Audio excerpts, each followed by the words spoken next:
Hello, everybody, and welcome back to another episode of the BSN podcast. Today is Monday, July 18th. Hope everybody's having a day so far and had a good rest of their day yesterday. It is, in fact, Monday, July 18th here today. Hopefully everybody had a good weekend. It was a very busy weekend, a packed weekend with a lot of sports, so hopefully everybody enjoyed it. I apologize. Last week I only did one podcast. I apologize about that. Just scheduling, the way things lined up, just was not able to do enough pods. Same's going to be said for this week. This week I'm open a couple days. I'll try to get a couple podcasts lined up. And that's just the kind of way it goes. Right now my schedule last week and then again this week's a little hectic. Now next week my schedule will be back to normal. But these 2 weeks here are a little hectic, my schedule. So I apologize for that, but we're getting a podcast done today. Like I said, any day I'm able to get a podcast done, I'm going to get one done. But you all know I'm a huge Yankee fan. I watch the games. I'm doing the scorebook. So, sometimes when it gets, 6:30 or 6 o'clock, I can't do a pod and upload it because I got to get ready for a Yankee game or, stuff like that. So apologize for that. But we're doing a podcast today. It's going to be a short, quick one. I want to keep it short and sweet. It's about 4:40 right now Eastern, so I want to keep this short and sweet and make sure I get it up before the Home Run Derby, which is about 3 hours out from now. So we're going to get right into it today. It's going to be a little bit of a different podcast than usual. I know I usually do the whole introduction, but we're going to get into it because right now baseball is going to enter the All-Star break, and the Yankees and the Mets are the only two things we're going to talk about today because there's really no New York sports update. I'm going to talk about the New York sports update and kind of just give you a preview for the week ahead in terms of what's going on with baseball and the Yankees and the Mets during this All-Star break. But really today it's just going to be the Yankees and the Mets because there's not much else to talk about in terms of baseball right now. I mean, there's a lot to talk about, but in terms of introduction and stuff, this is kind of all I got. So it's going to be a quick video today. I'm going to try to keep it 10 to 15 minutes. It's going to be short. Maybe not 10 minutes. That's a little too short. But 15 to 20 minutes. Going to keep it short, sweet, to the point, and get you ready for the Home Run Derby tonight. We'll do a little bit of a preview for that as well. So with that being said, let's get into it. This is the BSN podcast, and let's get into it. So the Yankees and Mets wrapped up their first half of their seasons yesterday, each respectively. Yankees beating the Red Sox 13-2. Mets taking a tough loss against the Chicago Cubs 3-2. But look, the big takeaway for the New York Mets is they won the series. They took the doubleheader on Saturday, which was great to see, and they won on Thursday. They had obviously the game got postponed, but the fact is they got the series win. And no matter who you're playing up against, whether it's the best team in baseball or the worst team in baseball, you're gonna have it's very tough to sweep 4-game series, as we all know. So a good series win for the Mets, and for the Yankees, things weren't looking great. They weren't looking great. Things were looking kind of dim and kind of weren't looking very good. They lost to the Reds, lost 2 out of 3 against the Reds. They went 2-4 overall in the week, not including yesterday's big win. But it's going to happen over the course of a 162-game season, and you have all these people that, are panicking, and they're like, oh, no, we need to do this, we need to do that. Look, it's going to happen. The Mets, it happened to them a couple weeks ago where they struggled. They had a stretch of games where they did not play well, and everybody was saying that same thing about the Mets. And look, now the Mets are winning again, and it's like, oh, the Mets are the greatest team ever.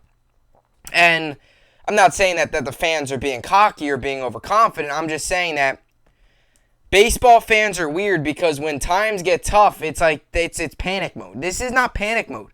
We're in July. Yankees are still 63-28, or 64-28 rather, after yesterday's win. They are 13 games up. I mean, the Yankees had one heck of a first half. And when you line up this first half among some of the greatest, it's right up there with the 98 Yankees, who a lot of people believe not only is the greatest Yankee team of all time, but one of the greatest baseball teams of all time. So, to encapsulate the first half of the New York Yankees, it was a whole lot of fun. I mean, this first half was remarkable. And if the Yankees can do similar to what they did in the first half into the second half, you'll be looking nearly at 110, 115 wins if they can keep up this pace. So the Yankees are on pace here for a really just a special run. And they're on that run right now. And it was an excellent first half, and it was a great way to finish off the first half, right? I always say that. sometimes it's tough to gauge how good teams are, right? But the biggest thing sometimes to gauge how good teams are, number one, I always say is, how do you bounce back after a big win? Do you put that into the rear view quickly and get ready, right? For example, you might have a high-intensity series against a rival, and then you got to go play up against the worst team in the league, and it's just not that much energy. How do you go from playing that rival to go into playing that team that's not so great, but still maintaining that energy and bringing and really dominating? Right, that's number one. Number two is, how do you bounce back after a tough series? I mean, the Yankees won the first two in Boston last week, lost Saturday and Sunday, and they lost two of those games they should have won. Realistically, the Yankees could have swept that 4-game set if a couple things go a different way. And it wasn't like there was a blowout. It wasn't like one night the Yankees just didn't show up. No, the Red Sox just came up with a big hit late in games. Verdugo, big hit. I mean, right, there was a couple, the night before as well. I mean, the Yankees blowing that one lead, it's going to happen. And then you go against the Reds and you struggle there and you lose 2 out of 3, and then you lose to the Red Sox on Friday night, and it's tough because you're sitting there and you're like, all right, bases loaded, we couldn't get the run in, 2 big double plays that we grounded into. But to show you how good this team is, they were able to bounce back from Friday night's loss. They were able to bounce back from a very big win, reset, and go dominate yet again. I mean, the Yankees outscored the Red Sox 27-3 over the course of the final 2 games of this series. And I mean, Matt Carpenter, he should be an all-star. I mean, this is a guy that's doing things that we have not seen done since Barry Bonds and some Yankee greats like Joe DiMaggio, Lou Gehrig, and Babe Ruth. I mean, what Matt Carpenter is doing is simply remarkable. So an excellent first half for the New York Yankees. Yeah, the last week was a little bumpy, but it's going to happen. And it's good that it happened right before the break because now you reset. And when you look at the Yankees, Carpenter's red hot, LeMahieu's red hot, Judge was struggling a little bit. He turned into be red hot later on in that Boston series and over the weekend. He had a big game on Saturday night, driving in 3. Right? I mean, when you look at this Yankee team, it's stacked. And sure, there's some things that need to be done. Do they go out and get Soto? Who knows? We'll see. I would love that. But this is going to be great. It was a great first half, and I believe if this can carry into the second half, we're watching something special. All right, so to the Mets now. And look, the Yankees come out of the half, and they got a doubleheader against Houston. So it's going to be tough coming right out of the half. And for the Mets, like I said, one thing that stood out to the Mets, and with Buck Showalter this first half, was just the way they won games, right? Just the way they won games. Just going out there and winning games the way they won. Close games.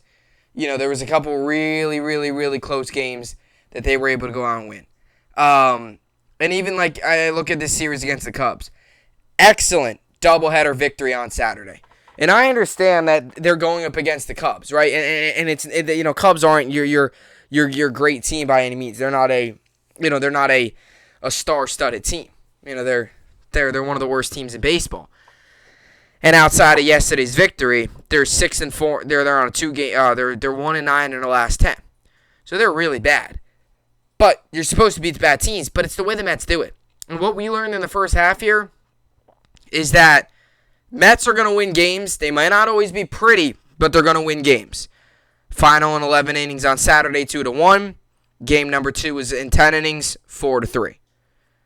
They might not always be pretty, but the way Buck Showalter and his old school style of baseball, his managing and what he instills into his team is a lot of fight, a lot of grit, and those close games late in games, Mets win those oftentimes just because of the decision-making and the players buying in. And that goes a long way in October because come October, you're going to be in a lot of these close games. You're going to be in a lot of these one-run games going into the 8th inning where you need big hits.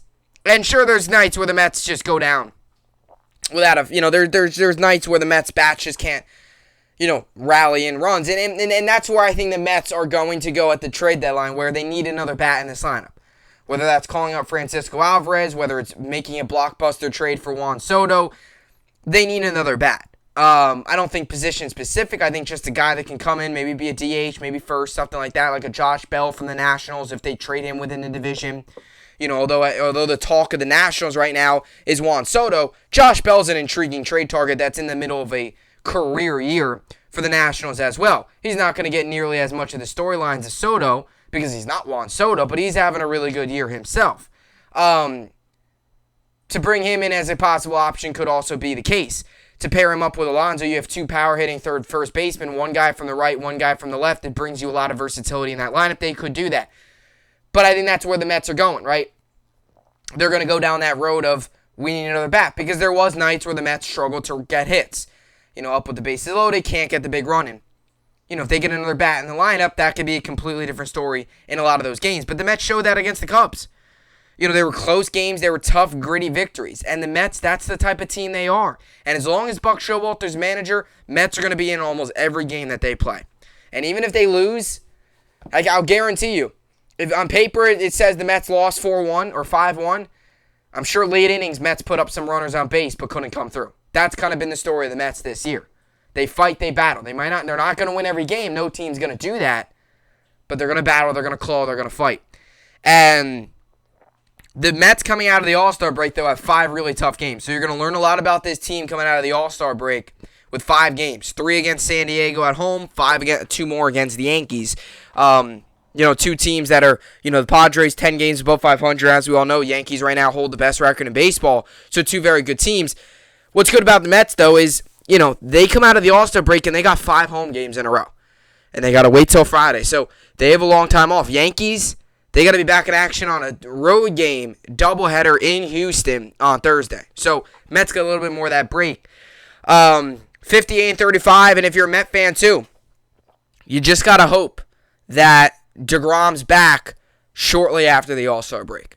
Because if he comes back shortly after the All-Star break, there's rumors that it might be in that Yankees series. If he comes back shortly after the All-Star break and it's in that Yankees series, you'll be in a really good spot with the Mets. I mean, they'll be even in a better spot, if he comes back in that series. So, a lot to like for the Yankees and the Mets. We really haven't seen a first half for both teams go this good in a really long time. So, it's been great to watch. Home run derbies tonight. I think it's going to be, personally, in my opinion, let me get the bracket up here. In my opinion, I had I put Soto and, what's his name? Alonso. Jeez, I'm losing his name. Soto and Alonso in my bracket as the top 2. It's either going to be Soto who wins it or Alonso. I think they're going to be in the finals. The biggest thing with Alonso, he's going for the three-peat. He's got a lot of pressure on him, obviously, to go for the three-peat. He'll dethrone Ken Griffey Jr. The biggest thing for Soto, too, is last year the home run derby actually benefited him. Sometimes you see guys, the home run derby hurts them because they got to change their swing a little bit. Soto actually got hotter coming out of the All-Star break, and he's hot going into the All-Star break. So that plays to his advantage a little bit. It's going to be interesting to see what Albert Pujols has got, how much gas he's got left in the tank going into tonight. So we shall see. All right, so that will do it for the podcast here today. Like I said, a very short one, going to be a quick one, just due to timing and all that stuff. So I will see you all back here tomorrow. Hope you enjoyed it, and thanks for watching.